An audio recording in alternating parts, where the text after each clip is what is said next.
right. It having reached the hour of 5:30, I am calling the February 27th, 2024 Modesto City Council meeting to order and ask the city clerk to call the roll. Councilmember Scutier-Brayton. Here. Vice Mayor Alvarez. Here. Councilmember Ricky. Here. Councilmember Bavaro. Here. Councilmember Williams. Here. Councilmember Wright. Here. And Mayor Zwalin. Here. Will everyone please rise for the Pledge of Allegiance, followed by the invocation from Marvin Jacobo, City Ministry Network.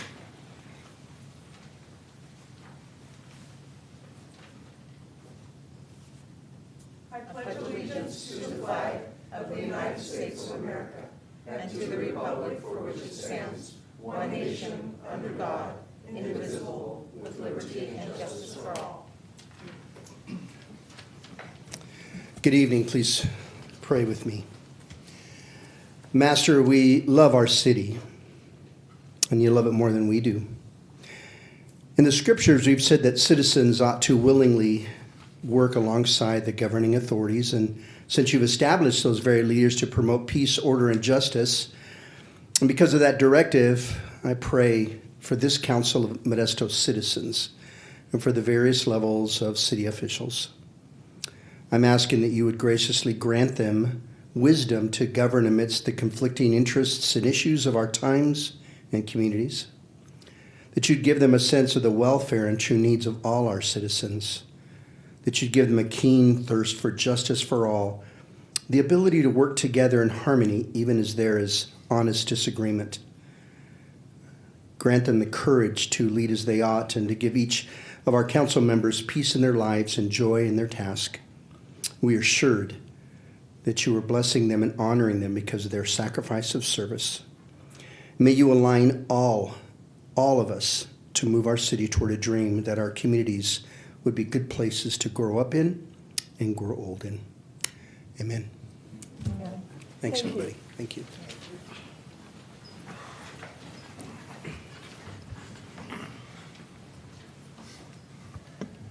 Does the city clerk have any announcements? Yes, Mayor, just a reminder, public comment is 3 minutes and there are blue speaker cards at the entrance of the chambers.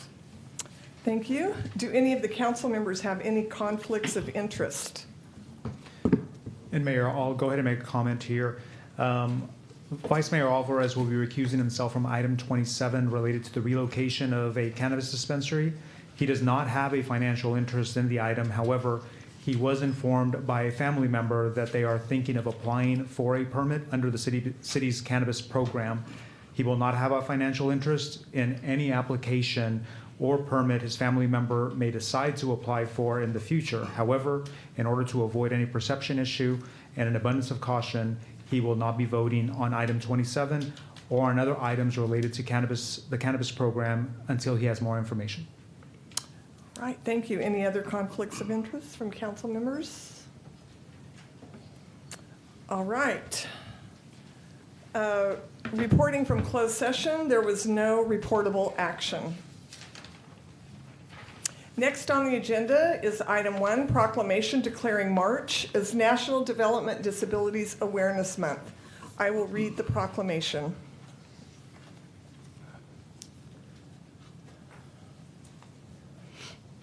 The City of Modesto recognizes the importance of promoting a healthy, inclusive community where every individual is valued and given the opportunity to contribute to society, and developmental disabilities encompass a diverse range of conditions that may impact an individual's physical, cognitive, psychological, sensory, or emotional development, affecting people of all races, ages, genders, and social statuses. And increasing awareness and understanding of developmental disabilities is essential in combating stigma and discrimination, thereby facilitating opportunities for meaningful employment, social engagement, and improved well-being for those affected. And it is anticipated that a significant portion of our community will experience the challenges and triumphs associated with developmental disabilities. And individuals with developmental disabilities are capable, contributing members of our community, enriching our city through their diverse talents, perspectives, and participation, which in turn fosters a more vibrant, inclusive, and supportive community for all residents. And now therefore, I, Suze Wallen, hereby proclaim March 2024 as National Developmental Disabilities Awareness Month in the City of Modesto, and urge every resident to become aware of the needs and capabilities of people in our community with disabilities. Dated this 27th day of February, 2024. Accepting the proclamation will be Heather Ramsey Santos, Executive Director of Disability Resources Agency for Independent Living, or commonly known as DRAIL. Please come and make your remarks. Welcome. Good evening. I am the Executive Director of DRAIL, Disability Resources Agency for Independent Living. My name is Heather Santos. We want to start by saying thank you for giving us an opportunity to speak here today and to briefly share with you a little bit about DRAIL. DRAIL is the state designated entity through the Department of Rehabilitation for Tuolumne, Calaveras, Amador, Mariposa, Stanislaus, and San Joaquin counties. We serve all individuals with a disability regardless of the type of disability or age. DRAIL has a small community center for persons with disabilities right here in Modesto to give individuals a place to learn or relearn basic life skills, to improve or maintain their independence through individual or group classes. DRAIL also actively participates in workforce development for youth with disabilities under the Workforce Innovation and Opportunity Act, also known as WIOA funding, in partnership with Stanislaus County Workforce Development. Under this program, we provide individualized services, equipment, adaptive software and technology, and other goods or services to facilitate employment and training goals and opportunities. Again, we just want to take a moment to say thank you for inviting DRAIL to accept the proclamation for National Developmental Disability Awareness Month. You're welcome. Thank you for being here. Stay there if you don't mind. Are there any comments from council members? I would like to say something, if I may, Mayor.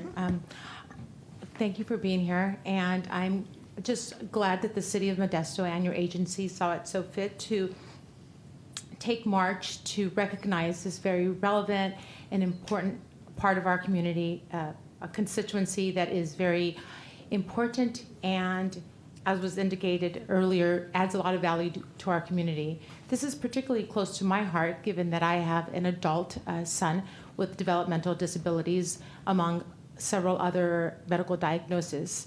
And he adds just so much joy to my family and to our community. I mean, it's not a mother saying this, but it's individuals saying how much they have learned and how much being around him has added to their spirit, to their joy. So he has a lot to offer. And I'm glad this month the city is choosing to recognize this group. And I'm also proud that the City of Modesto's Police Department has seen it. This is a very appropriate time to mention this. The City of Modesto Police Department is one of the first to step up and be certified by the Certified Autism Center. And that gives our police force and our police officers an additional tool to better understand all of our community members and all of their needs, whether they're a parent or not. So it makes us a police force that better serves our community. So I'm so glad that they were able to do that, and I'm glad that we're honoring this very special sector of our community. Thank you. Oh, thank you. Councilmember Williams? Thank you, Mayor. I also, too, am thankful for DRAIL and have followed it for many years. I remember George Sharp, and he ran about 21 years ago for city council, and he felt really positive about supporting his city regardless of his physical handicap. The wonderful thing that I hope that's going to happen here soon is a awesome spot park over in my district, and hopefully we'll be able to celebrate that together with you all. But keep up the good work, because all people matter. Thank you. All right. Any further comments from council members? All right. Thank you for being here this evening. I will now bring the proclamation down and present it. Thank you.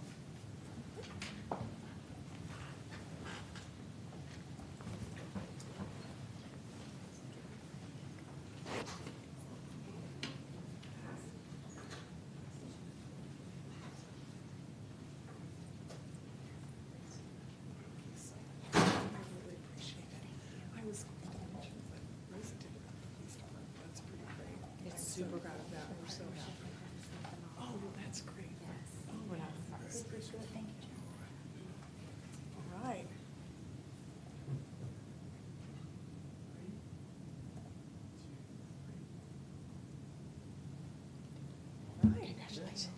welcome. Thanks for being here.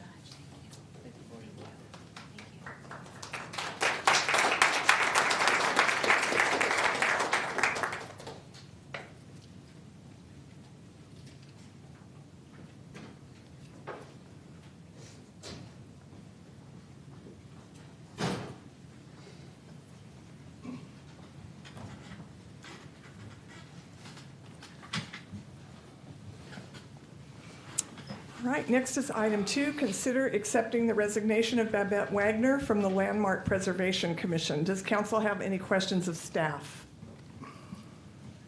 All right, I'll open this up to the public regarding item 2. Any members of the public that would like to come forward? I'll close public comments. Any comments from council members? Just thank her for her service. All right, thank her for her service. I appreciate that. All right, do I have a motion to consider accepting the resignation of Babette Wagner from the Landmark Preservation Commission? Motion?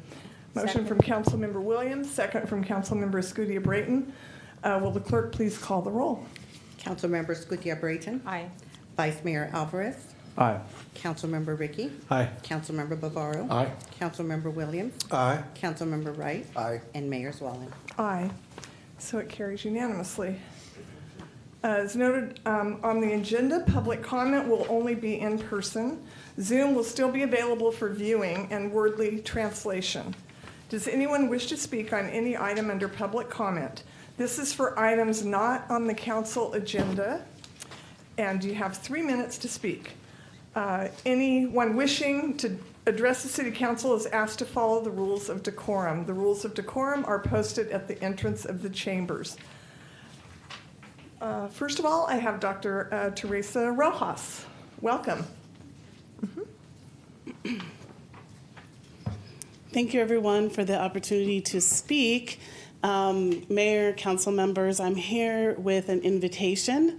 I am Dr. Teresa Rojas, and I am the director of the Latinx Comic Arts Festival.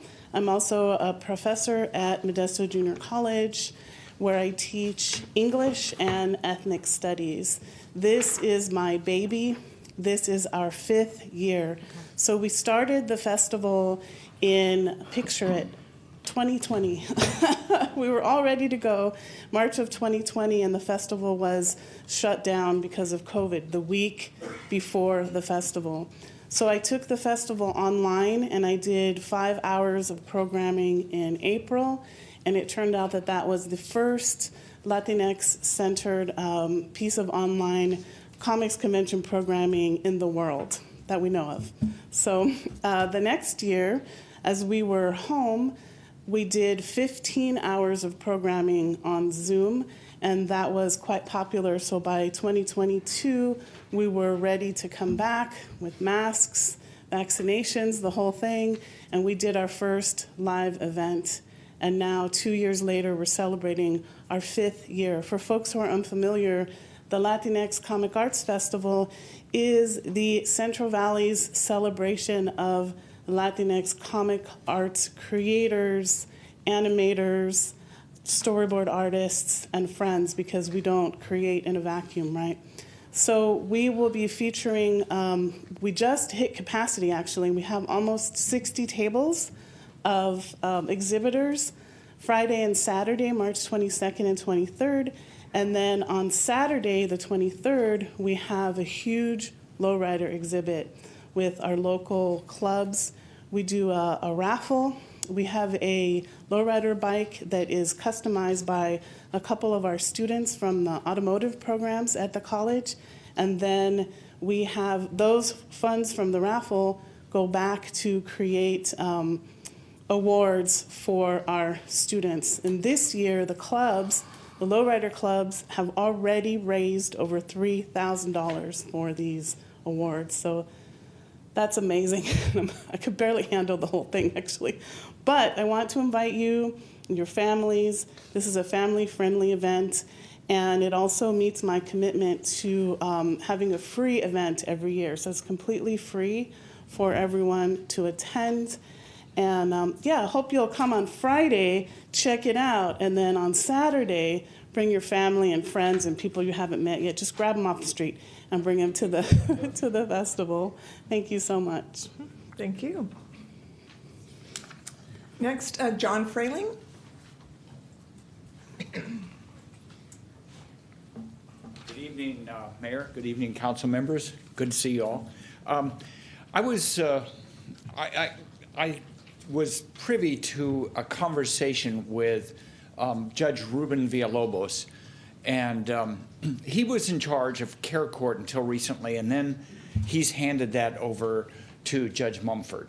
And one of the questions I had for him was, how is this going to function with regard to our homeless issues and the people on the street who have really serious psychological issues? As it turns out, it's not going to be much help because you need 2 diagnoses by a physician. One of them has to be in the last 60 days. It has to be for schizophrenia, and you have to have all the medical records. They've had 22 people who've applied. 7 have been acceptable. And of those, only 5 of them, I believe, were homeless. And what that does is it gives them priority. So if they need services, they get priority over everybody else. Ruben was pretty clear that this is something that may get changed in the future by the legislature or by regulation. So maybe it will be helpful later on. Second thing I want to bring up is I had the opportunity to go to Manteca, and when I was in Manteca, we got the opportunity to visit their homeless shelter. Very interesting and very different than what we have in Modesto. As far as what I was concerned, there were 3 things that I brought away from that I thought were wonderful and could be adaptable for what we do in Modesto. One of them is they have a group of people who are their security people who actually before were in a situation where they were homeless, and they went into a group housing area and then became unhomeless and now are working, have jobs and security. I'm thinking our downtown streets team. And they're doing things so that these people have the ability to transition into something higher. The second thing that I brought away from this was they had this mobile kitchen that was just fabulous. It was just amazing. It was like a taco truck, only it was like the best taco truck you've ever seen, because they could serve and did serve 120 people, and they could bring it from one area of the town to the other and serve meals that way. The third thing they had, and I think this is something that we could easily have here also, which was they had a good rapport between their city council, their chat person, there were 2 of them actually, and their city manager. They have worked together to get a plan going. What they don't have that we have in Modesto is they don't have Jessica and they don't have Edgar. Thank you. You're welcome. Thank you.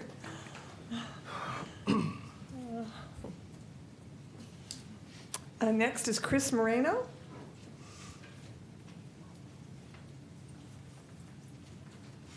Welcome. Good evening, Mayor, council members.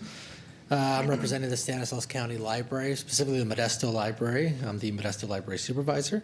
I'm here to promote and talk about a few upcoming programs and services we're offering at the library the month of March. The first being the Stanislaus County Passport Fair, coming up on Saturday, March 23rd from 10 a.m. to 3 p.m. This will be a special event for residents to apply for a U.S. passport without an appointment. Currently at the Modesto Library, we're about 2 months out on appointments. So this is a good opportunity for anybody who can't get an appointment for passport services to do a same-day appointment, walk-up appointment. This will, of course, be in partnership with all of our Stanislaus County passport facilities, so the Law Library, the Clerk Recorder's Office, the Salida Library, and the Turlock Library.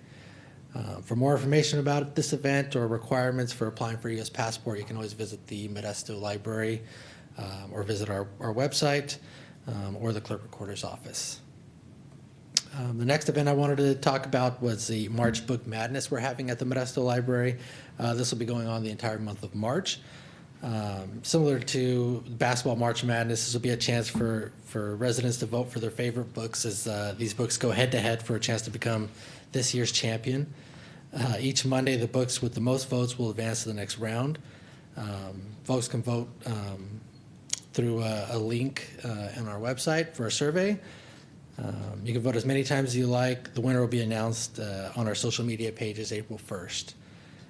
So for a complete listing of the books that are going to be competing, you can always visit our library website at stanislauslibrary.org. You can go there and vote. You can also vote in person at the Modesto Library. And then I just want to remind you all, for all library events and services, you can always visit the stanislauslibrary.org website. And we thank you all for your support. Thank you. Next, Danielle Morgart. Good evening, Mayor, Vice Mayor, and Council members. My name is Danielle Morgart, and I'm here on behalf of Assemblymember Juan Alanis. I just wanted to do a quick report on what the Assemblymember has been up to in Sacramento. He's been very busy, and he has introduced 26 Assembly bills. He also just announced his education package, which, if passed into law, would allow schools to teach financial literacy, and also a lot of good bills for higher education programs. I also wanted to extend an invite to the public, and of course all council members, mayor and vice mayor are invited. This Friday out in Gustine High School, the assembly member will be hosting an educational town hall with locals, or with alongside state and local leaders in education. Come join us, come share your thoughts, just come in here to see about our education within our community. And as always, if there's anything that the office or the assembly member can do, please don't hesitate on reaching out. Thank you. You're welcome. Is there anyone else wishing to come forward to speak under public comment?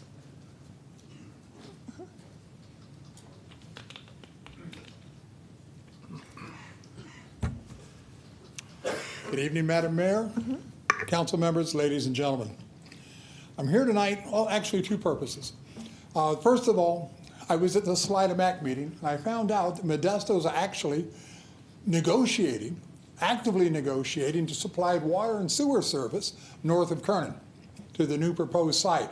I know one of the investors his name is Gallo, and I know how we like to be supplicant to him, but there's no real reason to. And I thought that Modesto we had an election a few years back, and we said no 5 times across north of Kernan that we didn't want to run a trunk line.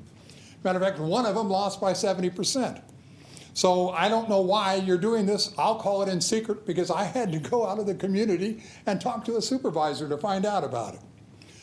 Now let's talk about I always think of it, I think most people do, as a Forward Together, but it's actually the Community Police Review Board. I'm trying to get by without having to wear reading glasses. You know, it was an interesting meeting. Found out a few things. Councilman Wright, I think when you run into disagreement with a couple of people from there, the misperception is you think they're talking about, maybe they think they're talking about the background checks, or I'm sorry, the psych eval, but what they're really talking about is the lie detector test.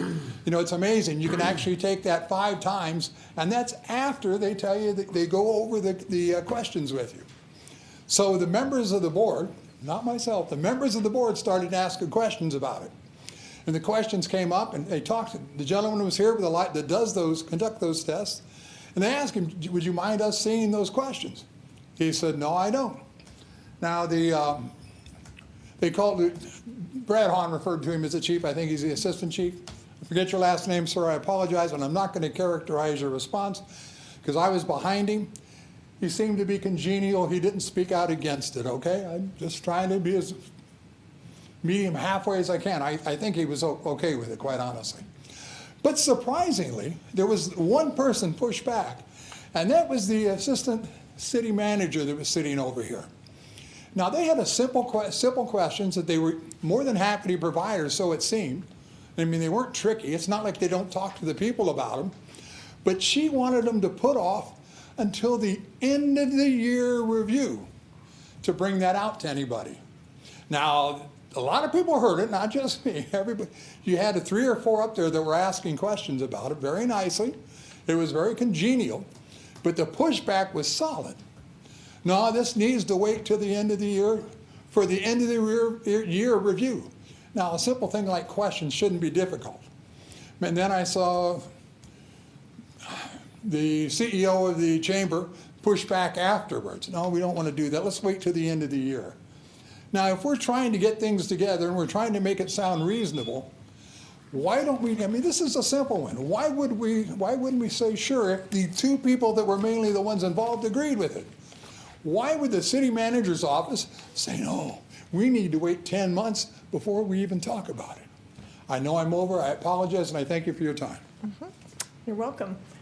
Any other members of the public that would like to speak at this time for items not on the agenda?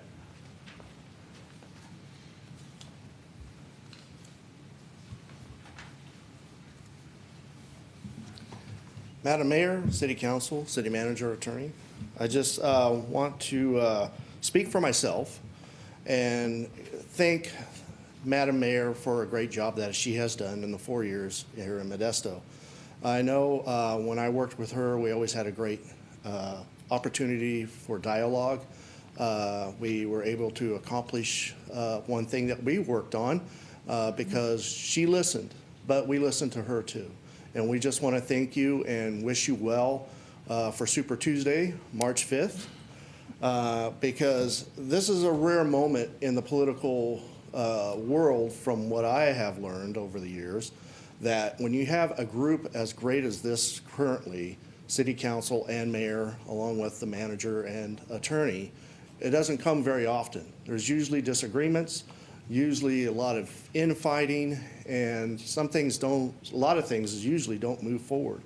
And I like this panel that we are working with because it's bipartisan, and it shows that true democracy is able to work together.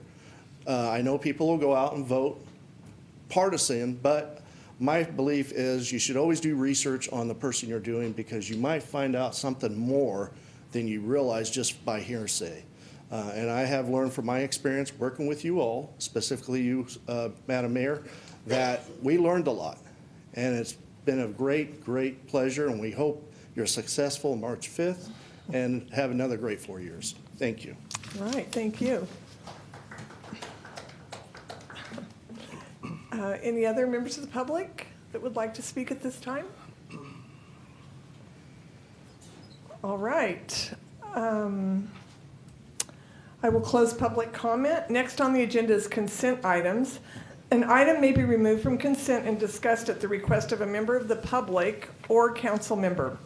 Is there anyone on the council that would like a consent item removed for further discussion? And council member Ricky has asked for item 20 to be removed. Are there any other council members that would like an item removed? Seeing none at this time, is there anyone in the public that would like an item removed from consent for further discussion or comment?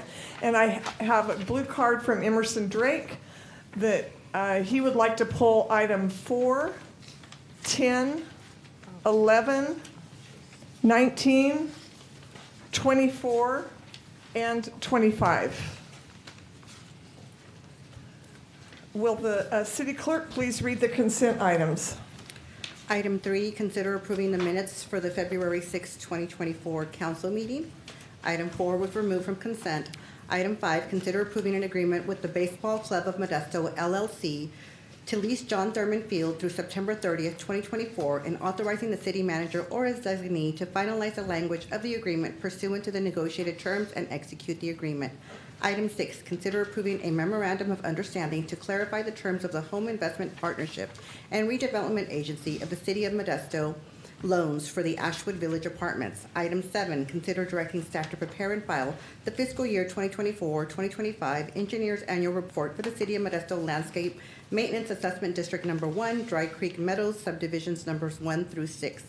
Item 8, consider directing staff to prepare and file the fiscal year 2024-2025 engineer's annual report for the City of Modesto Landscape Maintenance Assessment District Number 2, Dry Creek Meadows subdivision numbers 7 through 10, Creekwood Meadows subdivision, and Yosemite Meadows subdivisions units 1 and 2. Item 9, consider directing staff to prepare and file the fiscal year 2024-2025 engineer's annual report for the City of Modesto Shackelford Landscape and Lighting District. Item 10 and 11 were removed from consent. Item 12, consider approving the amended and restated memorandum of agreement for the preliminary engineering, including final design phase of the 7th Street Bridge project with Stanislaus County, increasing the city's share by $161,732 for a new total amount of $865,510. Item 13, consider approving the purchase for various fleet additions and replacements for fleet vehicles, which includes 2 3/4-ton regular cab pickup trucks, 2 half-ton regular cab pickup trucks, 1 cargo van, and 1 1-ton crew cab pickup truck in the amount not to exceed $361,667. Item 14, consider accepting the monthly investment report for December 2023. Item 15, consider approving the audited financial statements and various audit reports for fiscal year 2022-2023 audited by external auditor Vasquez and Company, LLP, for the city's annual comprehensive financial report, 13 community facility districts, Measure H, single audit, and various joint power agencies. Item 16, consider approving the auditor's report and schedule of Measure L program revenues and expenditures for the fiscal year end June 30th, 2023. Item 17, consider approving a First Amendment to the grant evaluation, research, and reporting agreements with Research Triangle Institute, Research Triangle Park, North Carolina, for the Board of State and Community Corrections California Violence Intervention and Prevention Grant Program to expand to include the Board of State and Community Corrections Organized Retail Theft Prevention Grant Program for a revised total amount not to exceed $408,839 and extending the term of the agreement from December 12th, 2025 to June 12th, 2027. Item 18, consider approving the Third Amendment with Perfect Mind for the use and maintenance of the recreation and facility management software to a revised total amount of $205,560 and extending the term of the agreement from January 26, 2024 to January 26, 2029. Item 19 was removed from consent. Item 20 was removed from consent. Item 21, consider accepting a grant award in the amount of $250,000 from the California Department of Transportation for blight abatement and beautification of public right-of-way. Item 22, consider approving the extension of pilot agreement for the multifamily dwelling bulky item pickup program for an additional 33 months with an expiration date of December 31st, 2026. Item 23, consider approving the submittal of applications to the California Department of Resources Recycling and Recovery for waste hire enforcement grants. Item 24 was removed from consent, and item 25 was removed from consent. May I have a motion to approve the consent calendar as read? Motion to approve. Second. I have a motion by Councilmember Wright and a second by Councilmember Escudilla-Brayton. Will the clerk please call the roll? Councilmember Escudilla-Brayton. Aye. Vice Mayor Alvarez. Aye. Councilmember Ricky. Aye. Councilmember Bavaro. Aye. Councilmember Williams. Aye. Councilmember Wright. Aye. And Mayor Zwalin. Aye. Thank you. Carries unanimously. Now we will go back to consent item 4. Consider approving the amended bylaws for the Citizen Salary Setting Commission. May we have a staff report? Yes, Mayor. On November 7th, 2023, the council appointed 5 members to serve on the Salary Setting Commission pursuant to the city charter. The Salary Settings Commission function is to recommend compensation for the mayor and council. The charter states that the Salary Setting Commission shall meet during the months of March and April. The request before you is to amend the bylaws, and I will go over the amendments. One of the first amendments is addition of language to Section 1 under Article 6 to match the city charter language, which states that the chair is a retired Stanislaus County judge. 2 is an addition, and let me back up. 2 is an addition because the recruitment did not yield a retired Stanislaus County judge. That second amendment that I'm going to mention is to allow the commission to appoint a chair when there is no retired Stanislaus County judge appointed to the commission. The third revision is to give authorization to the city clerk to call the meetings temporarily during the absence of a chair until a chair is appointed. And then the last request for amendment is to update the council's rules of procedure and or the parliamentary procedure to be consistent with the council rules of procedures. All right, thank you for that report. Are there any questions from council members? regarding item 4? Seeing none, comments from the public.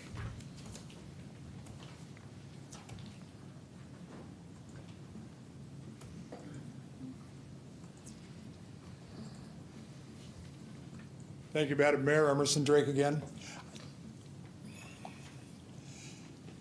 I guess, this has been reoccurring when I come up here on some of these appointments. I ask how the recruiting's going, or why can't we recruit more, and the answer is, we're busy, we can't do anything, I don't know. We get the same people over and over. Well, that's not quite the same here. These people are appointed for the first time to this. But are there no judges that are willing to come up, and maybe they don't want to be attached to the salary setting commission? I'm just trying to be funny there, I don't know. I'm just curious, because one of my concerns is when you take the judge out of the mix, well, then all of a sudden we get to appoint who we want. And that's always a concern for me, I'll be honest. I like it when we set it straightforward. All you have to do is be a retired judge, you sit on there and you're the chairman. Well, we're not doing that now. And it's hard for me almost to argue this, because I went to the meetings when we were doing the districting. And the Honorable Judge Hugh Rose, I believe his name was in charge of that. Well, he came into one of those meetings, and the B had published a map showing where all the councilmen lived, basically within a couple blocks of each other. And he came in with a newspaper under his arm. And he walked in and set it down in front of him. And it was a flat table. It was pretty obvious to see what he had. And his first comment was, the B shouldn't have published that map that showed how close they were, but I haven't seen it. But what was on the top page, folded to that map, right in front of him? Yeah, that newspaper, you better believe it. So does a retired judge make me feel more comfortable? Oh, hell no. It's the only thing I ever saw with Judge Rose. But I'm going to ask you the question, are we not able to make these? Are we not able to recruit people? Are there none available? I would think somebody come in and just be a nice man or woman to say, okay, I'll do it for you. I'm questioning whether we're making a wholehearted commitment for the recruitments on this and all the rest of the items. And every time I see one of these where we're either reappointing people or where we can't find the one, it was designated. I mean, you're so particular about having what was the line? A group, a nonprofit that was about tax saving. But you have to have a thing by the state, it has to be approved, it has to be certified, it goes on and on. But you can't get your chairman there. You can't come up with a judge. I'm not trying to break you, I just don't understand why, but I would ask that you as a group start asking why. Because I don't think that question's being resounded through the halls. Thank you for your time. Mm-hmm. Any other public comments regarding item 4? Seeing none, I'll bring it back to council. Any comments from council members? Seeing none, do I have a motion to consider approving the amended bylaws for the Citizens Salary Setting Commission? So moved. Motion by Councilmember Escutia-Brayton, second by Vice Mayor Alvarez. Will the clerk please call the roll? Councilmember Escutia-Brayton. Aye. Vice Mayor Alvarez. Councilmember Ricky. Aye. Councilmember Bavaro. Aye. Councilmember Williams. Aye. Councilmember Wright. Aye. And Mayor Zwallen. Aye. Carries unanimously. Next is consent item 10. Consider approving agreements with CBRE Sacramento, California, Cosmont Real Estate Services, DBA Cosmont Realty, Manhattan Beach, California, and PMZ Modesto, California, for real estate brokerage services to evaluate the use, marketability, valuation, marketing, sale of designated surplus real property, and or the acquisition and purchase of new properties for a total amount not to exceed $900,000 over 3 years. And we'll have a staff report. Welcome. Thank you very much, and good evening, Mayor and City Council. The item before you is, as described in the title, the city is seeking real estate consultant services to assist us with analyzing, managing, and ultimately sell or purchase of additional real estate in the future. This brings 3 different firms who bring 3 different skill sets that I think will complement one another and provide all the services that we need. These are on-call contracts, meaning that there's no guarantee that this money will be spent, but should we need their services, they'll be available to assist. So I'll be brief and conclude there. All right, thank you. Any questions from council members regarding item 10? All right. Seeing none, I'll open it up to the public. Any members of the public that would like to speak regarding item 10?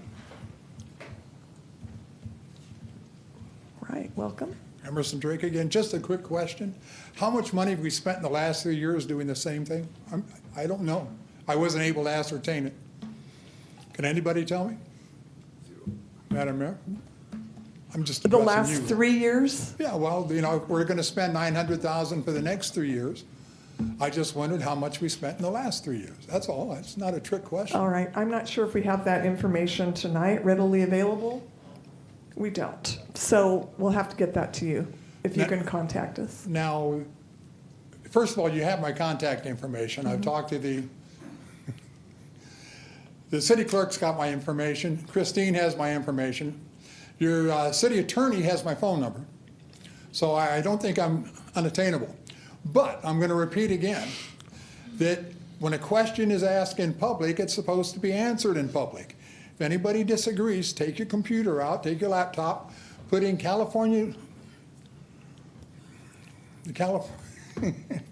California Brown Act, say, should questions answered in public, asked in public, be answered in public? It says a resounding yes. Now, there's a follow-up that I have as a way to force you to do it.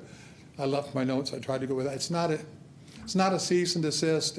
I'll bring it up next time. I'm sure you're aware of what the follow-up is, Mr. City Attorney.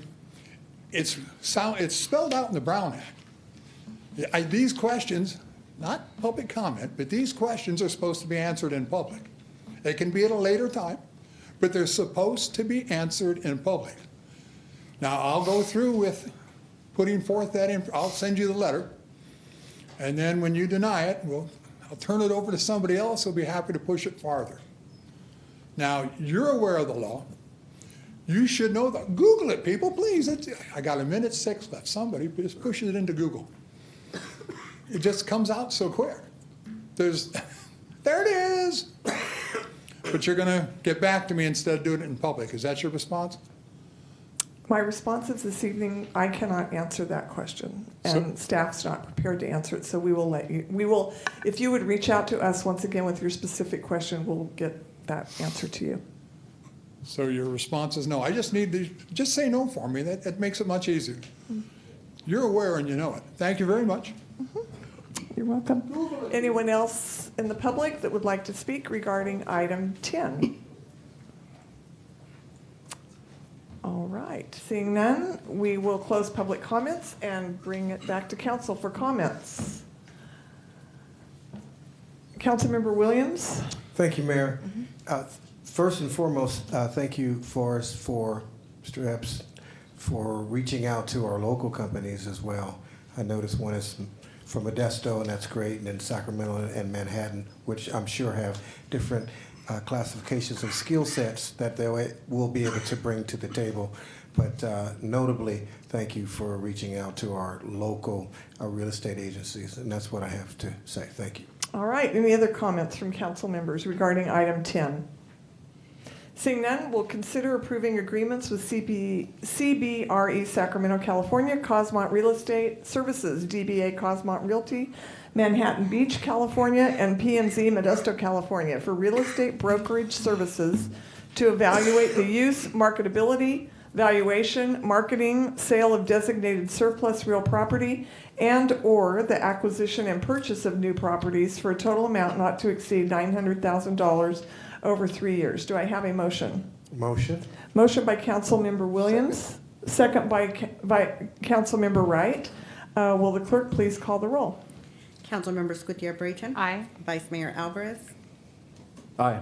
Councilmember Ricky. Aye. Councilmember Bavaro. Aye. Councilmember Williams. Aye. Councilmember Wright. Aye. And Mayor Zwallen. Aye. Carries unanimously. Next is item 11. Consider approving the agreements with Tripepi, Smith, Irvine, California, Serotonin Creative Consultancy, Modesto, California, and Threefold Communications, Sacramento, California, for public relations and marketing services for a total amount not to exceed $1,400,000 over 5 years. And we will have a staff report. Thank you. Like the prior item, this is an on-call contract for 3 firms to provide supplemental services that'll assist our communications division located in the city manager's office. The details of the services are provided in the staff report, but in general, they include public relations, marketing, and communication. With that, I'll conclude my report and take any questions you may have. All right, thank you. Any questions from council members? Seeing none, comments from the public regarding item 11.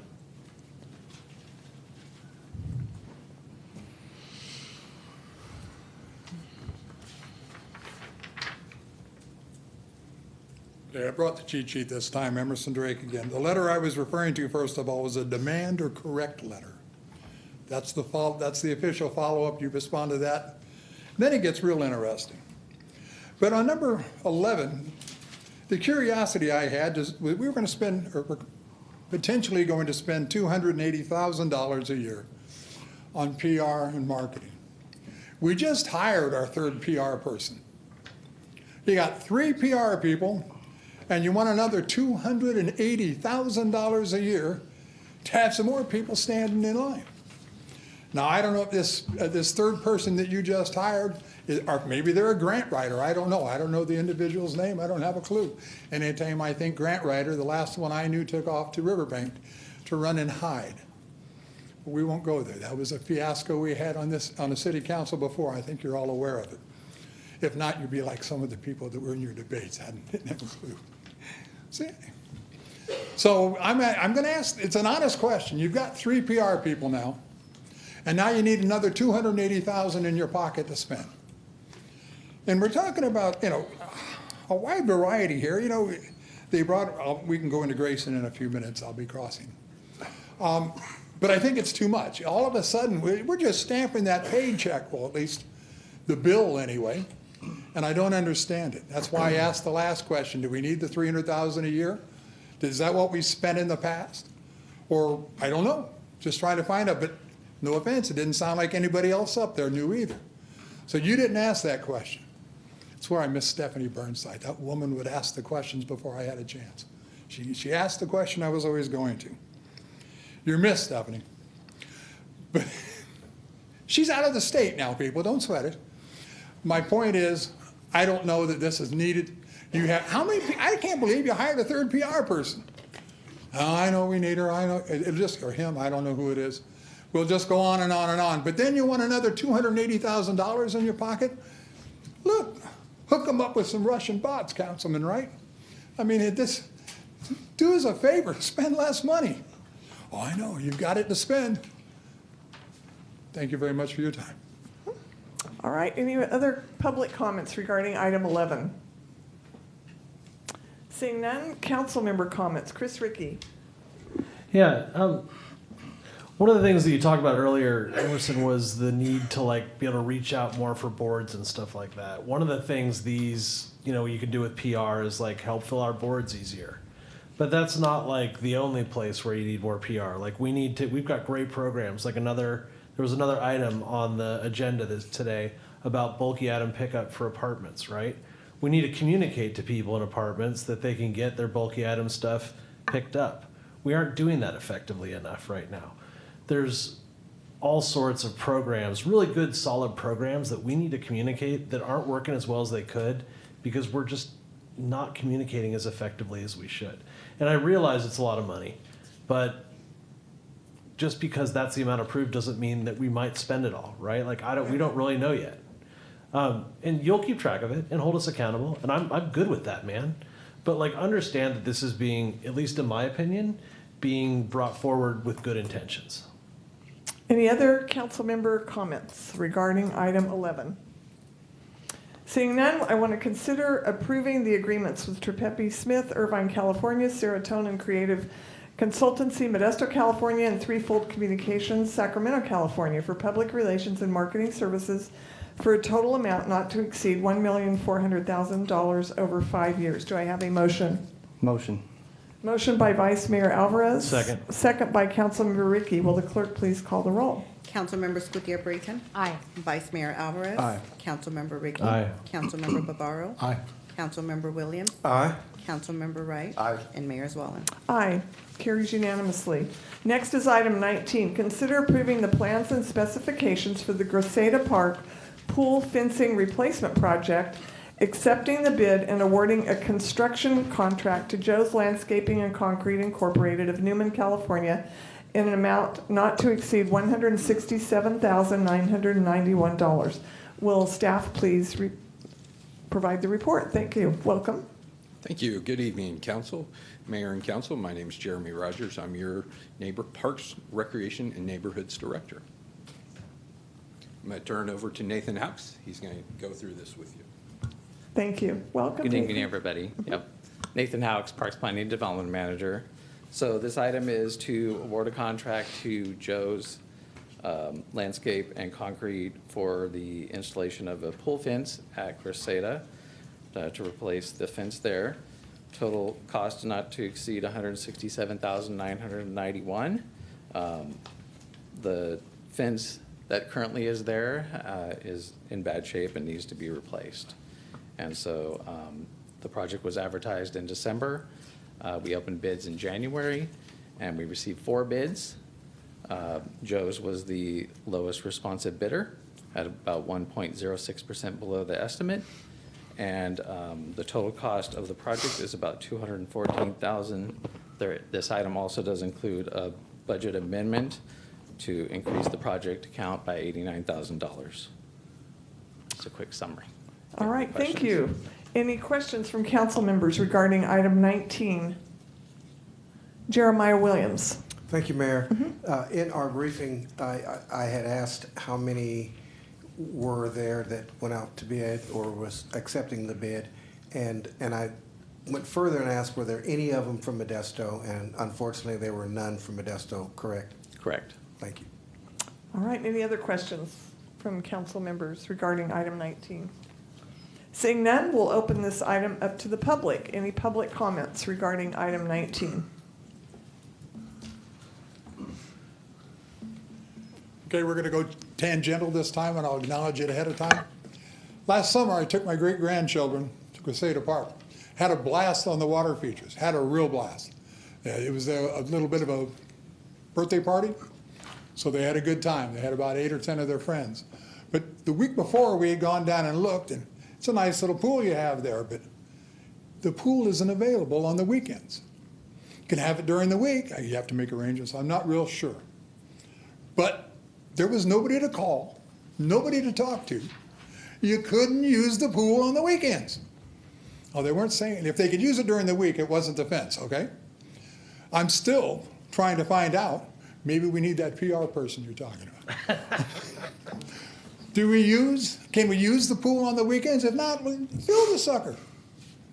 No, it's carried away. But can we use the pool on the weekends? Can anybody tell me?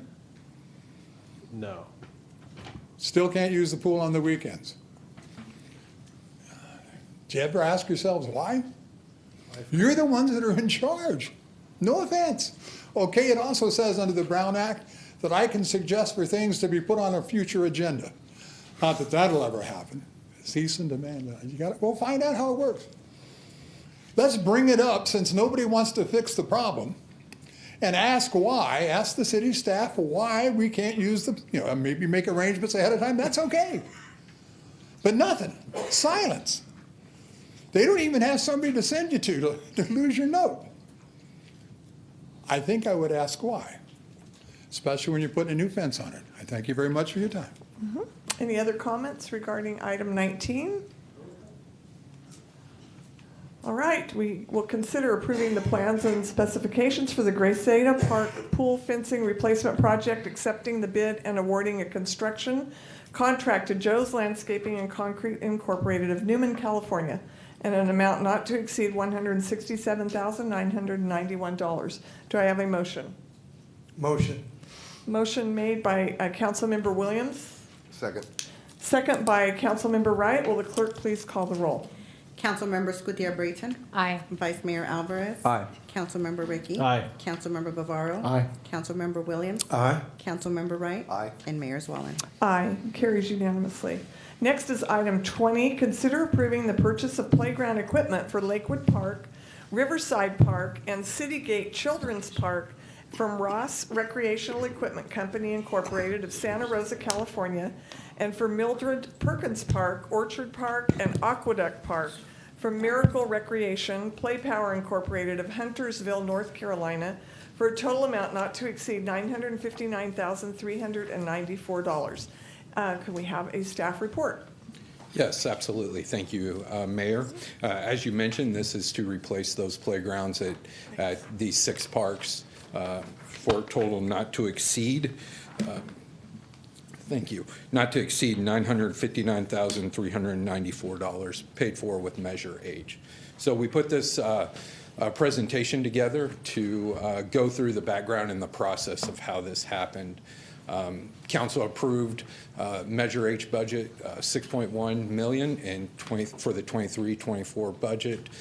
We have much deferred maintenance throughout our park system. It was noted that 8 parks or playgrounds need to be replaced ASAP. They're any range from 50 years old to 25 years old. The average playground, depending on the wear and sun and everything that goes into that, lasts from 10 to 15 years. We sought public input to design these playgrounds and to pick out what they want, what the community wanted in these playgrounds.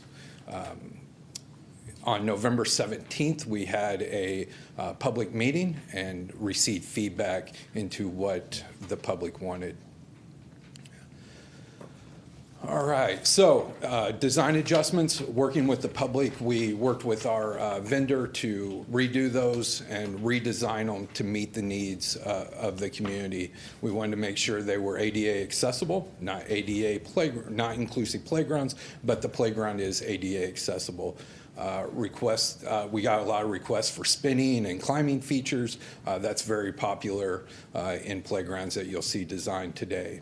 Wanted more swings. Kids like swings. A lot of kids like simple playgrounds. You put a cardboard box out in a playground, they're going to go play on it. Kids like simple. They like to climb. They like to spin. They like movement. I'll take you through each one. The the Lakewood Playground. This is a treehouse themed. This was the winner, the winning concept. It received 283 votes. Mildred Perkins Park Playground. This is a rocket themed. Notice in this playground there are some shade, some natural shade elements to this by using a roof canopy instead of installing a shade cell. Orchard Park Playground, this is castle themed, and this one received 267 votes. This was one of the more popular ones. So. Riverside Park Playground, adventure themed. This is one that we did add shade cells to create shade for the playground. And then Aqueduct Park Playground. This is a whimsical theme. It flows really well. Colors are bright and bold, and again, it does have shade features throughout. City Gate Children's Park Playground is island themed. It's a little bit smaller playground, and it does have one shade cell. The schedule, we'll bid out the installation next month. We'll order the playground equipment. We'll award the contract late this spring. The playground equipment will be delivered this summer, and then we'll install each playground. We'll demo the current playground, and then we'll install the new playgrounds. We recommend approving these 6 playgrounds to go in these 6 parks. I will turn it over to you for any questions. All right, questions from council members. Councilmember Ricky. Oh, I don't have questions. I'm sorry. I have comments. All right. Any questions from other council members? Councilmember Williams. Thank you, Mayor. Thank you, Jeremy, for your presentation. The question I have is, I think we talked about it in the briefing, where would the other playgrounds go that were taken out? And can you answer that for the public?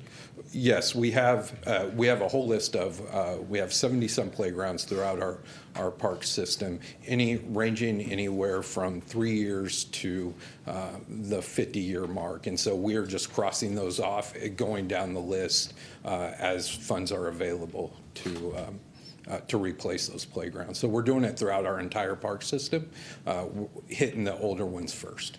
And what are we doing with them after we take them out? Most of them, we're scrapping the material. They're not most of it's not reusable, so we are having to scrap that. Thank you. Thank you. Mayor, I do have a couple questions. Councilmember Scudia-Brayton. Thank you. Thank you for your presentation, Jeremy. I noticed that all the ground cover and all the playgrounds appears to be the same. What is that ground cover? That is called a playground chip. It's a wood fiber. Is it wood chip? Yes. Yeah. Why is that the ideal one, or the one, why did we select that? I just find that ground cover annoying, personally. It's the most economical as far as versus sand or poured in place. Wood chips seem to be the most effective that meet the standards for fall, for the squishiness and the safetiness. Okay, all right. And in terms of all the different playgrounds, what ADA features, if any, were taken into account, or I can go through each playground and point those out to you. just a overall, was this a line item in determining what features every playground was going to have? Every playground will have a transfer station. That's where a child in a wheelchair could wheel themselves to that playground and remove themselves from their wheelchair via the transfer station. It's a platform that's level to the wheelchair. Oh, that's wonderful. And my last question is, what age group do each of these playgrounds provide entertainment to? Most of them are 5 to 12. That's the target area. There are some features that are the 2 to 5 age group, but the majority is the 5 to 12. Thank you. All right. Any other questions from council members? Apparently not. We'll open this up to the public. Item 20, any public comment regarding item 20?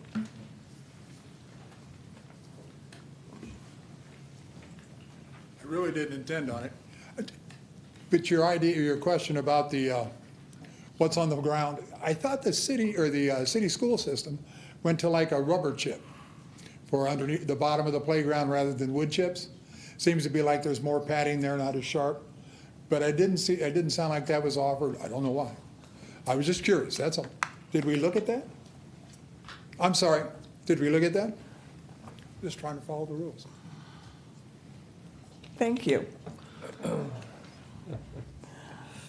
Is that something that we can address at this time? I'm not on the school board anymore, so I cannot talk about what the schools are doing. Yeah, we've looked at all the options that are available. There are rubber chips, basically, that you can put in there. They're usually coated with something, and we kind of avoid those just due to the possibility of any chemicals being in those. And so try to avoid that. Try to avoid it because of the possibility of any chemicals that could potentially be in rubber. Right, thank you. Because they're made out of tires. Understood. Thank you. Any other members of the public that would like to address item 20? Seeing none, comments from council members. Councilmember Ricky. Thanks, Mayor. I mean, I want to be clear that I think it's great that we're replacing playground equipment. I mean, our current equipment throughout the system is old. It's under par, and we need to replace it, right? But my concern here is I kind of feel like we're throwing good money after bad. I mean, most of these parks, and I know it's anecdotal, I don't have any data. Jeremy, maybe someday you can help us with that, but it just looks like they're empty all the time. And what I'm worried about with this new equipment is that it doesn't address the fundamental challenges that we have in the parks in the terms of their use, throughout the year. And to me, if we're going to spend this money, I'd rather spend the same budget making 3 parks right as opposed to kind of just, replacing them because they're on a list that needs to be replaced. I mean, I look at, especially, our city right now, we're a city full of creative energy and enthusiasm.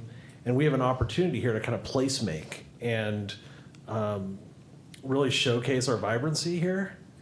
And I think we need playgrounds that drive traffic to all of our parks, not just our, like, you know, we call them like our community parks, like the most popular parks we have, right? And I just feel like the choices that we gave the public weren't good enough. And I felt like we should have had, like the council should have had more input on those designs. And I think it's like, it's easy to kind of pull some like basic play equipment out of a catalog, you know, but I just want to encourage our parks department to like reach for greatness, you know, and really like make special places, you know, for our kids, because Modesto's extraordinary, and we should showcase that, you know, opportunity every chance we get. So those are my thoughts. Thank you.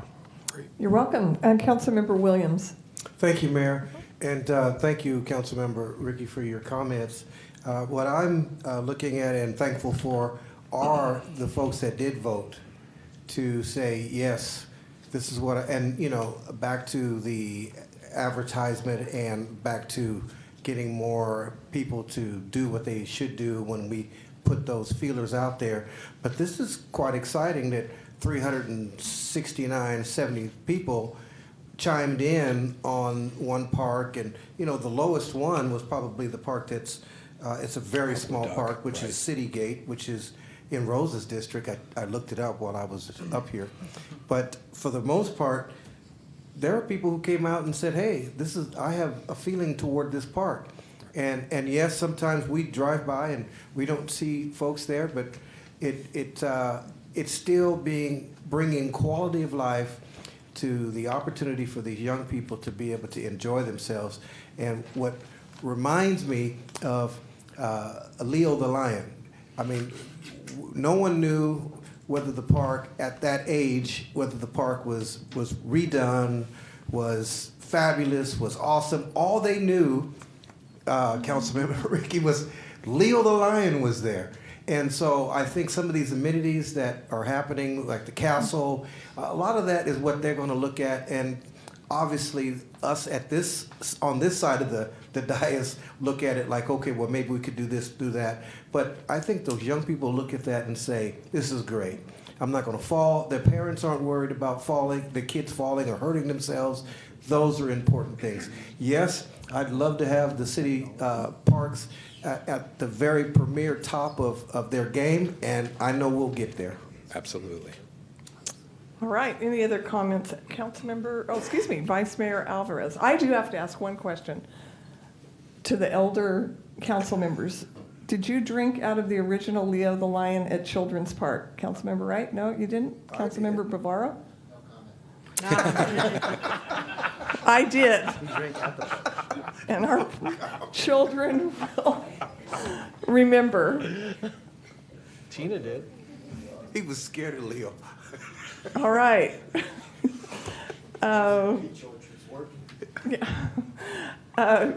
Vice Mayor Alvarez, comments. Thank you, Mayor. I originally had a question, but I'm just going to make a comment. I am of the understanding that the methodology employed here to gather community feedback was just exclusively social media. If I'm wrong, correct me, please, but if in the future, I think it's better to deploy a more robust methodology to gather community feedback. Yeah, just some thoughts. Thank you. Thank you. All right. Councilmember Bavaro. Thank you, Mayor. Just a quick comment. Lakewood is in my district, Lakewood Park. That's a very active neighborhood. If you go out to the park, Lakewood Park on weekends, you'll see a lot of children and families utilizing that park when weather permits. And I'm just very thankful that we made it on the list. I believe it was Lakewood Park and Riverside in my district. Thank you. All right. Any other comments from council members? I know, huh? I'll make one comment that I lived in these parks for decades with, well, myself as a child, but then also with my children. So they were well utilized.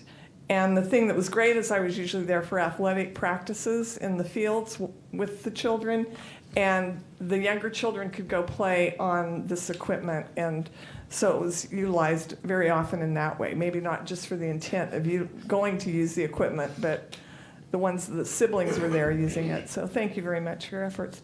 So we will consider approving the purchase of playground equipment for Lakewood Park, Riverside Park, and Citygate Children's Park from Ross Recreational Equipment Company of Santa Rosa, and for Mildred Perkins Park, Orchard Park, and Aqueduct Park from Miracle Recreation Play Power Incorporated of Huntersville, North Carolina, for a total amount not to exceed $959,394. Do I have a motion?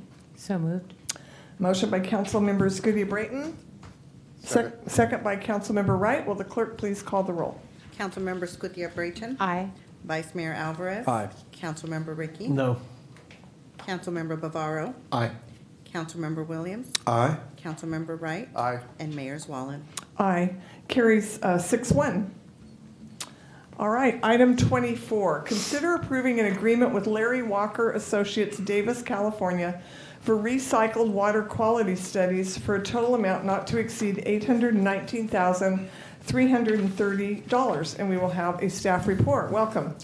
Good evening, Mayor, members of council. I'm Will Wong, Director of Utilities. So the item number 24 is an agreement with Larry Walker Associates. As you are well aware, the City of Modesto partnered with the City of Turlock to send its recycled water to the Del Porto Water District so they can use for irrigation. We do have a discharge permit into the Delta Mendota Canal, which receives the recycled water. And occasionally, per the permit, we are required to do some testing to see how our recycled water is impacting the water body. So this agreement in front of you is to perform the testing for that as required by the state permit. And I'd be happy to answer any questions. All right, thank you for the staff report. Any questions from council members? Seeing none, we will open item 24 to the public for comments.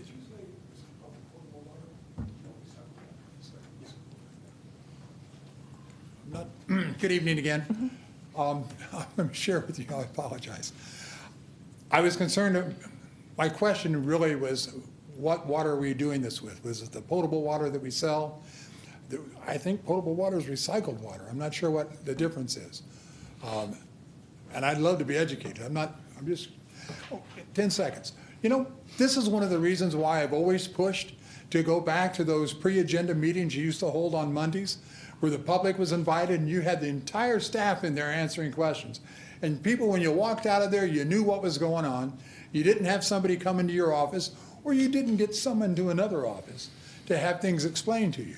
You had in a nice sized room, you had things, you could ask honest questions. You could engage in debate with each other or ask questions that, well, you know, why would you not ask questions on both sides of an issue? Some people up there are afraid of asking questions on another side of an issue. I like to see the whole thing. I apologize for please.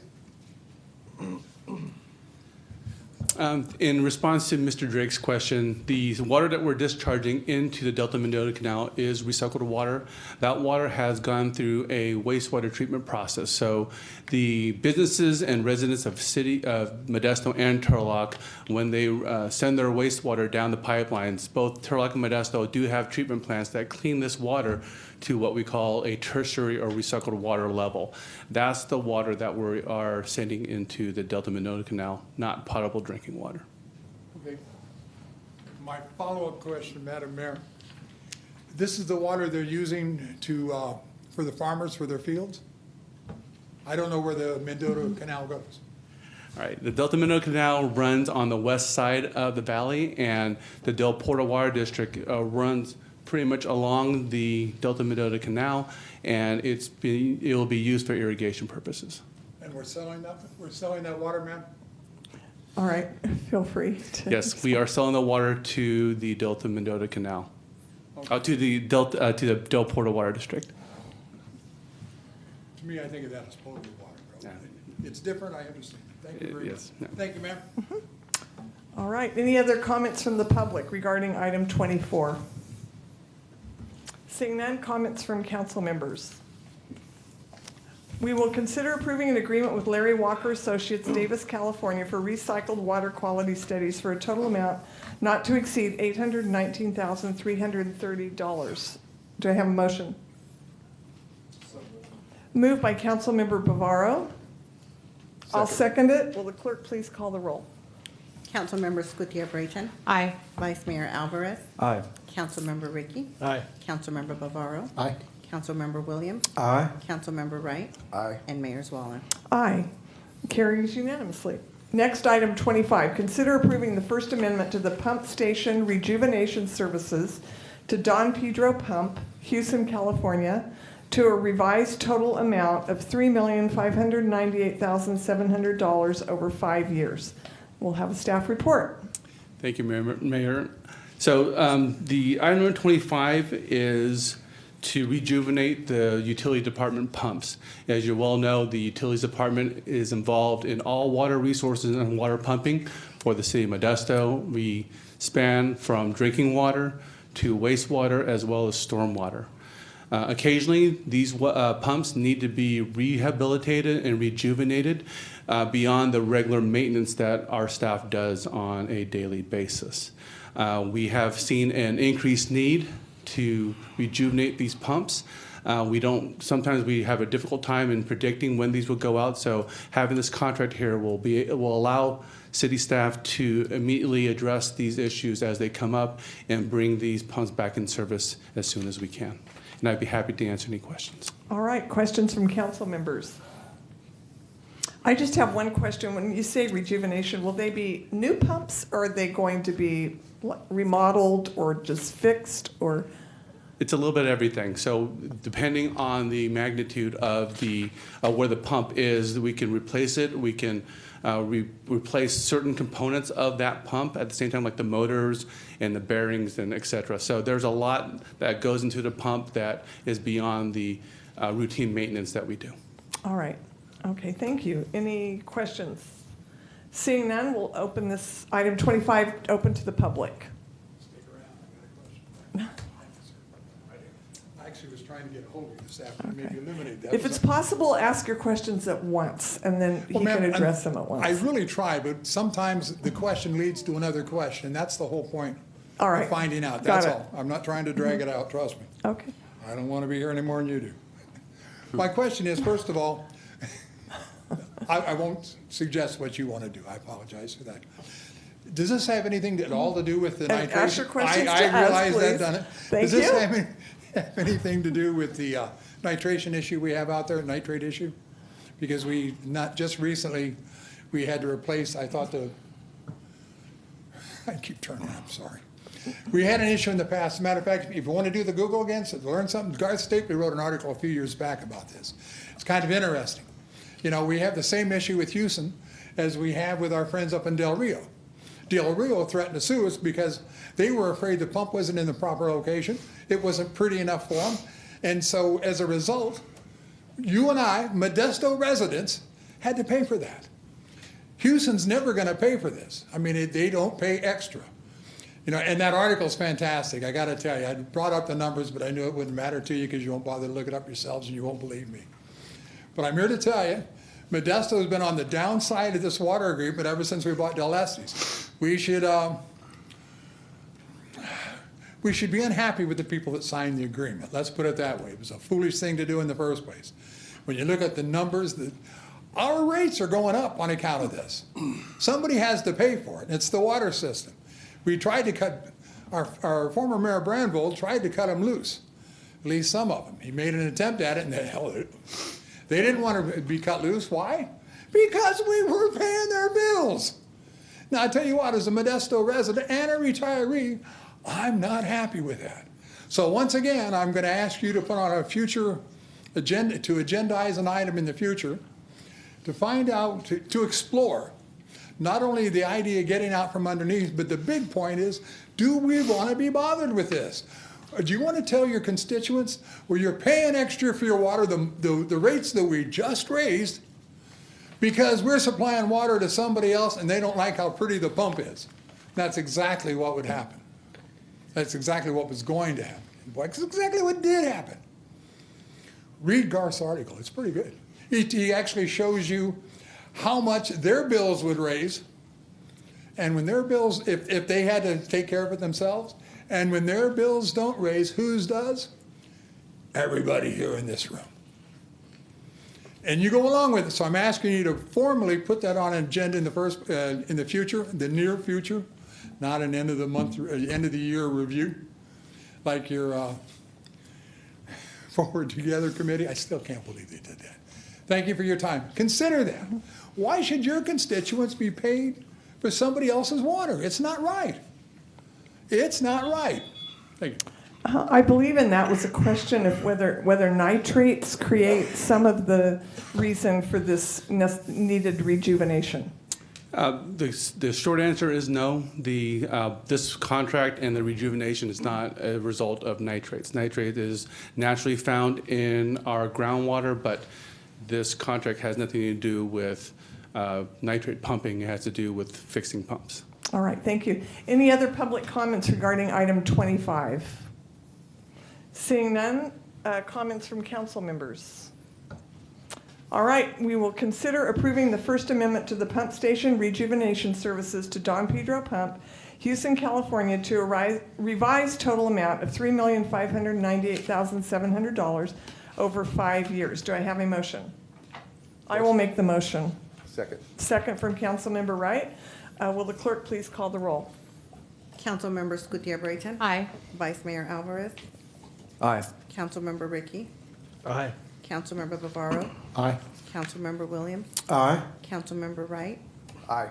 And Mayor Zwalman. Aye. Carries unanimously. All right, we will take a 7-minute break and resume at 7 p.m. Thank you.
It's 6:59, Mayor.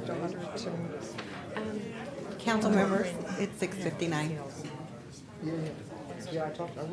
Council members, it's time to return to the dais. Not all the time.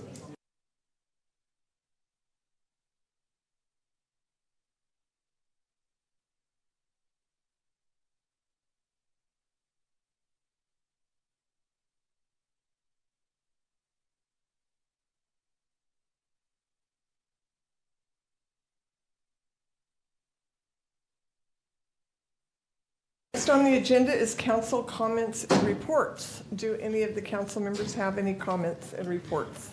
Councilmember Williams. Thank you, Mayor. First and foremost, I'd like to thank Jerry, who's in the audience, who came up and said all the kind words about us all, and then particularly about you, Mayor. So thank you, Jerry, for your kind words. Yes, you just now heard that, see? Did you hear what I said, Jerry? Thank you for your kind words. We are at the conclusion of Black History Month, just another couple of days. I want to thank the community who participated in some of the events that took place, even up to last Saturday night, where there was Black Joy at the State Theater. There were young people from Modesto, Manteca, and Stockton area that were kind of like a gong show type deal, but there were prizes that were given to those who participated and actually who won. And so we're very pleased that Black History Month was successful. A lot of good things took place, but again, Black history is American history. With that, Mayor, there was one other thing I wanted to mention, and that is, let me get to my notes, I'm sorry. It's on the back page here. I don't want to leave it out. I know it's very important.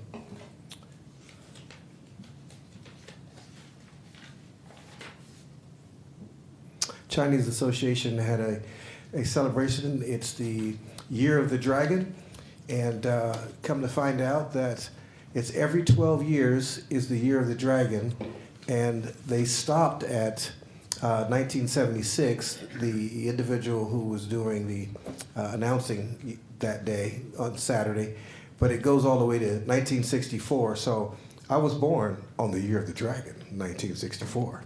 I thought maybe you guys really wanted to know that information. No, we didn't. But being there at the Chinese Association, I did make reference to the fact that our council members weren't able to make it there. However, they thanked them for having the celebration and congratulate them for having the New Year celebration here in Modesto. The words I did say was that if all of us were the same ethnicity, if all of us were the same culture, if all of us were of the same persuasion, it would be absolutely boring. And so with that being said, I'm thankful for all the cultures, I'm thankful for all the ethnicities, because we can grow together, learn together, play together, and enjoy one another. Thank you, Mayor. You're welcome. Councilmember Ricky. Thanks, Mayor. I'm really excited that our Modesto Police Department is now California's first autism-certified police department. Learning how to tell people with autism when they deal with law enforcement, it makes our community safer, and it's going to save lives. And I really like this proactive approach, which is like using understanding and empathy, and it's just a powerful tool. It's going to make our police department better. I also want to talk a little bit about people that have been talking to me about their garbage cans and their garbage rates. And I know that it's really hard for people to afford those rates and stuff. Fortunately, City of Modesto has heard you, and they put together a can sharing program. So this program can save people money because you just go to the website and you sign up with a neighbor and you can share a can. And so if you just Google Can Share Modesto, look for the City of Modesto link, and it's pretty easy. I tried it. It's totally doable. So I recommend it if you're trying to save some money and you don't have a lot of trash. And finally, I just wanted to mention that retired police dog Volk passed away, and that we appreciate his service to the city and the people of Modesto. and that we're thinking about you tonight, Sergeant Starr, and we just know how it is, and it's not easy. Thank you. You're welcome. Vice Mayor Alvarez. Thank you, Mayor. I'll be brief. I just wanted to mention that the Stanislaus Latino Chamber of Commerce has scholarship applications open until the 29th, which is only a couple more days left. They will be awarding 10 $500 scholarship applications to applicants of high school level or current college or trade school students. There's a link on their website, StanislausLatinoCC.org, for more information. Again, that's February 29th is the close of applications for $500 scholarships for high school seniors, current college or trade school students. Thank you. All right. Any other comments and reports? I have a few things to mention. Black History Month was mentioned. I wanted to note that the lunch at the King Kennedy Center on February 9th, our very own Bruce Lockhart was on a panel and did a beautiful job representing our city. On February 10th, the firefighters had their installation dinner, which was fun and exciting for those of us that were able to attend. On February 12th, our garden club celebrated its 100th birthday in the city of Modesto. And there was a time capsule that was placed by their garden right at Orangeburg and the Virginia Trail. And that was pretty amazing. 100 years of beautifying our community and being civic-minded. February 13th, I had a meeting with Carolyn Pham.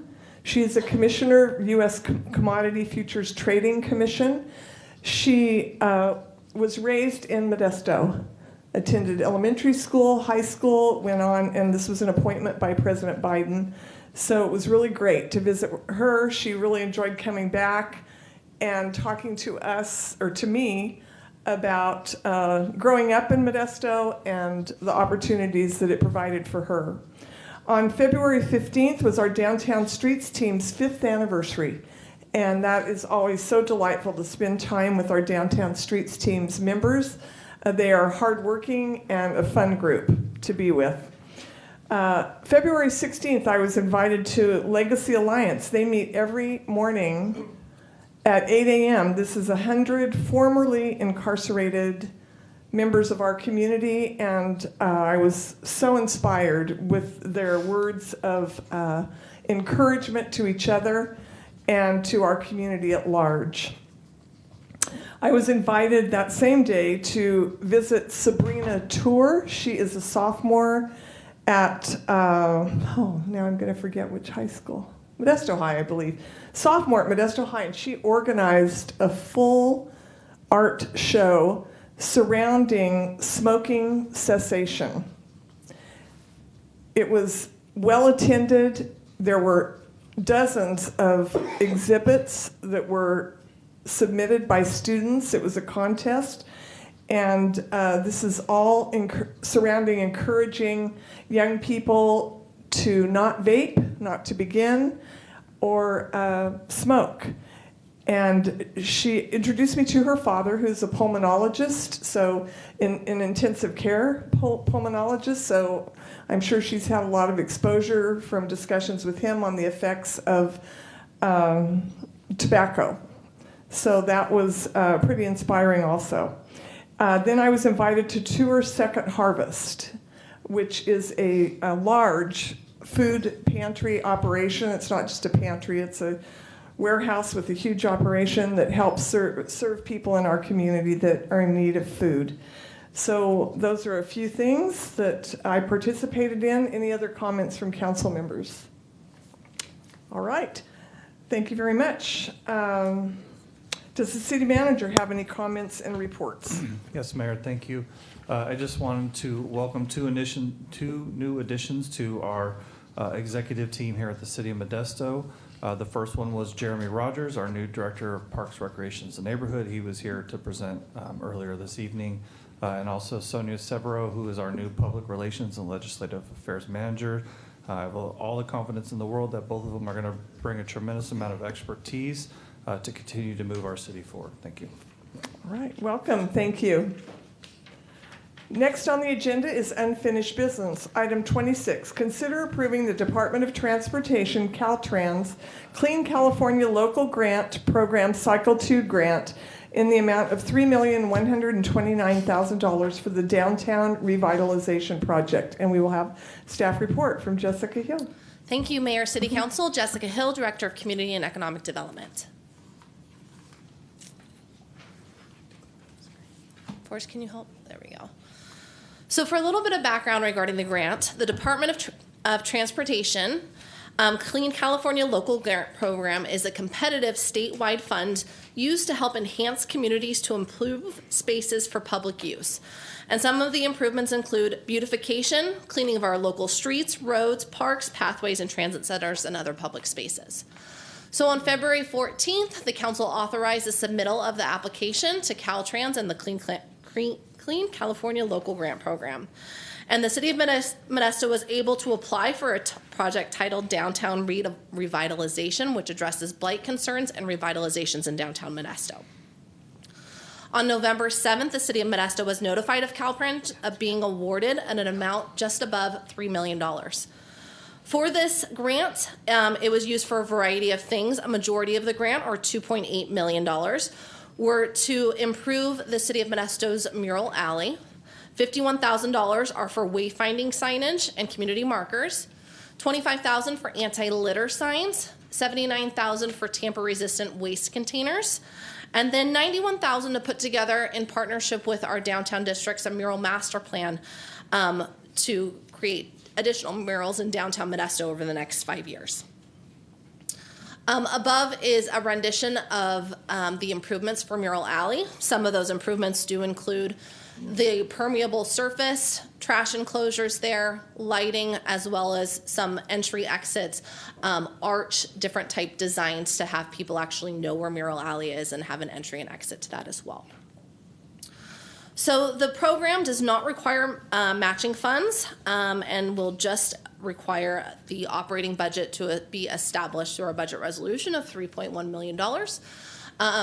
All SEQA requirements will be completed prior to going to construction. And so if approved tonight, this would allow the City of Modesto to go into agreement with Caltrans and then ensure that the project's completed prior to June 30th, 2026.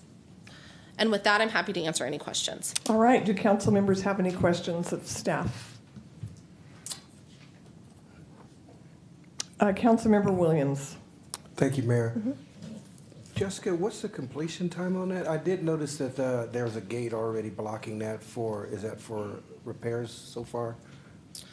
So the completion for the grant and the overall project is going to be June 30th, 2026. I would have to look into why there's a gate actually sectioning it off now, because no improvements have taken in place with this grant. All right. I do not see any other questions from council members. I'll open this up to the public. Is there anyone in the public that would like to speak regarding item 26? Seeing none, we'll go back to council for comments. No comments. So we have a resolution approving the Department of Transportation Caltrans Clean California Local Grant Program Cycle 2 grant in the amount of $3,129,000 for the Downtown Revitalization Project, and authorizing the city manager or his designee to execute and submit all documents which may be necessary for the completion of the grant acceptance. Also, a resolution amending the fiscal year 2023-2024 multi-year operating budget to appropriate revenue and expenses in the total of $3,129,000 related to the Department of Transportation, Caltrans, Clean California Local Grant Program Cycle 2 grant, and authorizing the city manager or his designee to take the necessary steps to implement the required budget adjustment. Do I have a motion? So moved. Second. Moved by Vice Mayor Alvarez, seconded by Councilmember Wright. Will the clerk please call the roll? Councilmember Gutierrez. Aye. Vice Mayor Alvarez. Aye. Councilmember Ricky. Aye. Councilmember Bavaro. Aye. Councilmember Williams. Aye. Councilmember Wright. Aye. And Mayor Zwallen. Aye. Carries unanimously. All right, at this time we will excuse Vice Mayor Alvarez. We have a hearing. Item 27 is next. Item requested to be continued to April 9th, 2024. This is a hearing to consider approving a relocation request of Medallion Wellness from 1313 McHenry Avenue to 408 Paradise Road with the granting of a residential proximity waiver. I believe that there is a request to continue this item. Can staff please confirm?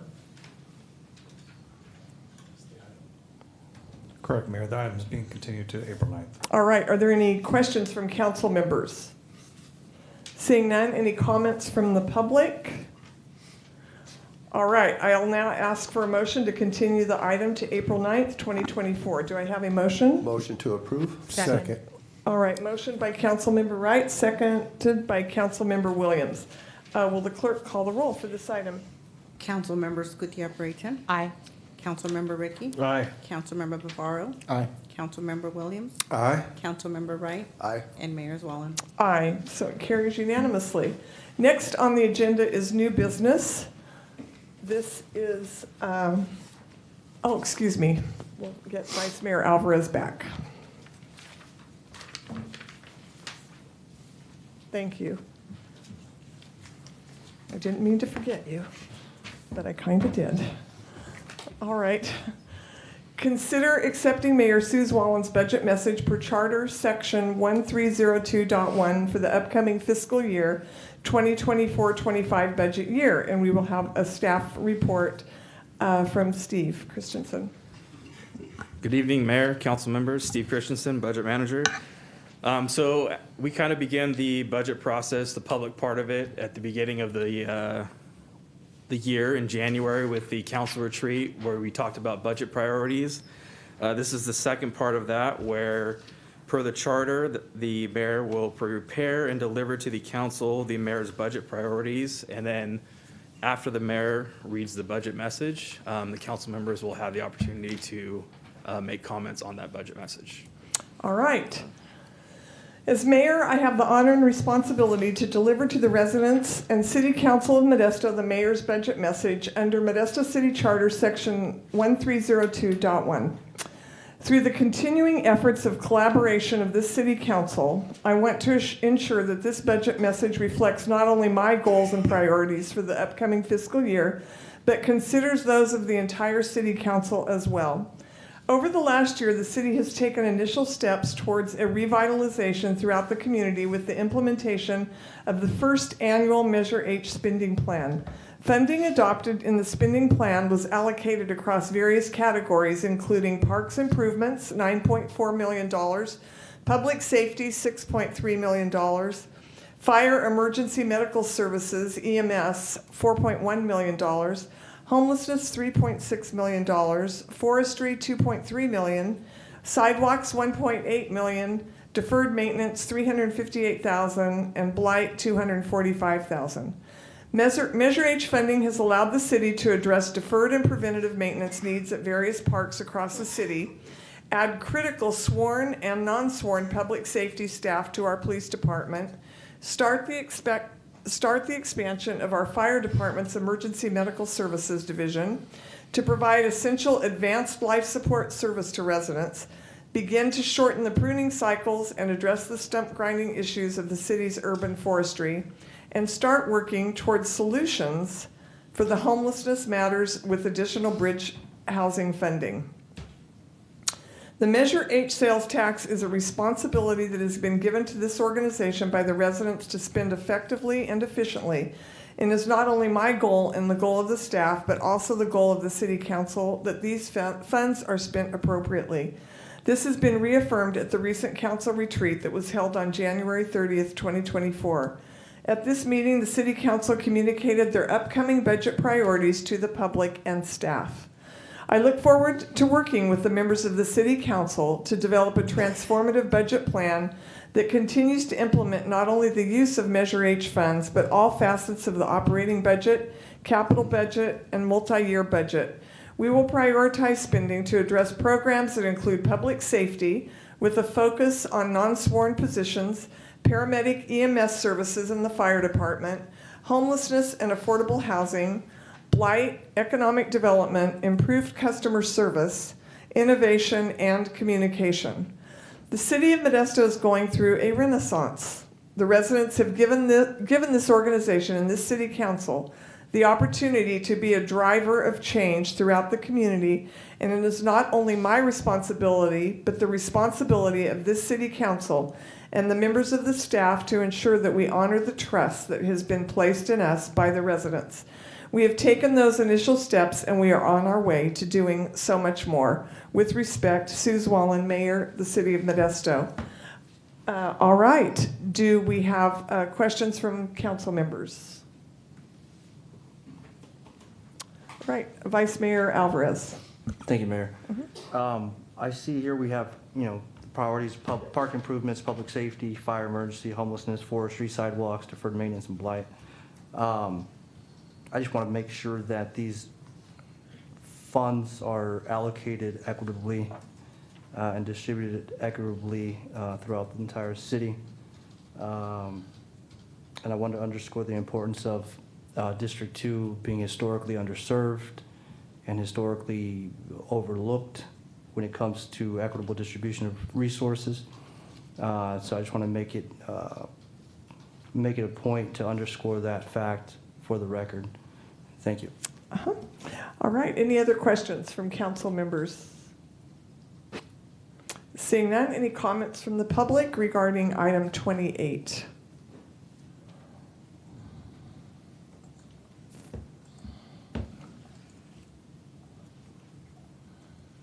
Good evening again, Madam Mayor. At least this will be the last time I'll be up here. We've had an ongoing situation here in Modesto, 15, 20 years. It keeps getting worse.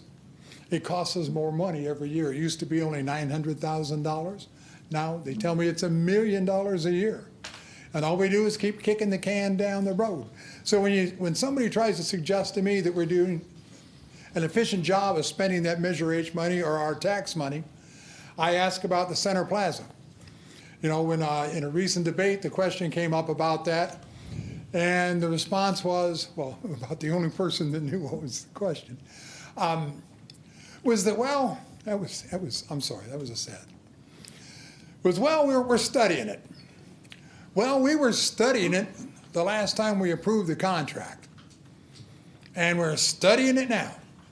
And you know what they say about people that do the same thing and expect over and over and expect a different result, don't you? That seems to be the citizens of Modesto. Isn't that nice not to blame you for that? Because we keep putting the people in over and over. Now, I'm not saying there's an easy answer, because there really isn't. But you have to look at why we're doing what we're doing and what we could experiment with to try to change things.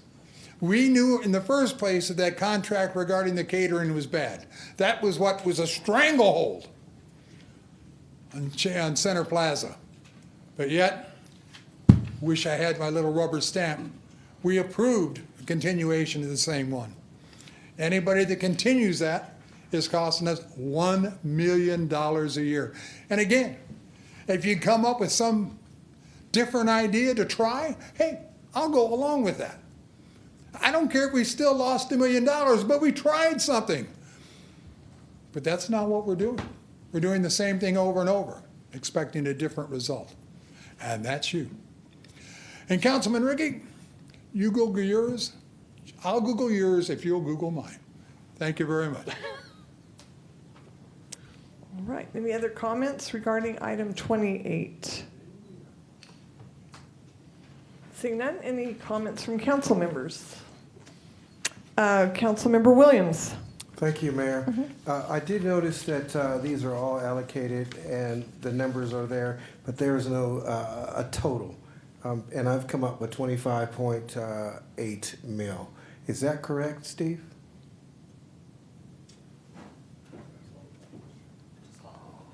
Sorry.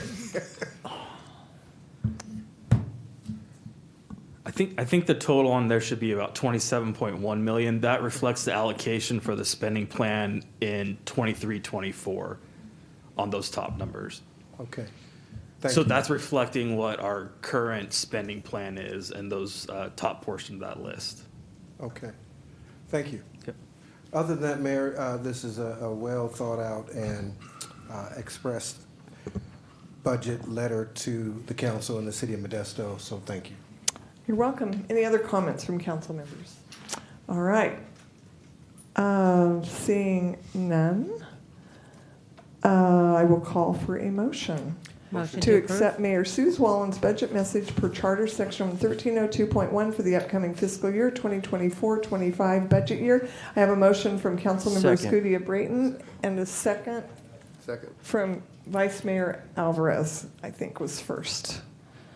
All right. Will the city clerk please call the roll? Councilmember Scudia Brayton. Aye. Vice Mayor Alvarez. Aye. Councilmember Ricky. Aye.